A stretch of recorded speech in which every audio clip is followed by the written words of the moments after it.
দাবির প্রেক্ষিতে সেনাবাহিনীর সদস্যরা এখানে এসেছেন। লেফটেন্যান্ট কর্নেল রেজওয়ানের নেতৃত্বে এখানে সপ্তম তলায় এখানে তালা ভাঙা হচ্ছে। তালা ভাঙার পরবর্তীতে তালা ইতিমধ্যে ভাঙা হয়েছে এবং তালা ভাঙার পরে আসলে দেখা হবে যে কি অবস্থা, আসলে ভেতরে কেউ আছেন কি না। আমরা এই কার্যালয়ের সপ্তম তলার গোপন সেলের টর্চার সেলের ভিতরে আসলে আমরা এখন প্রবেশ করছি।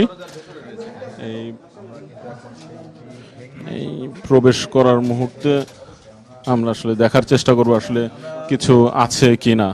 আমরা এই মুহূর্তে একটি সেলের ভিতরেই আছি।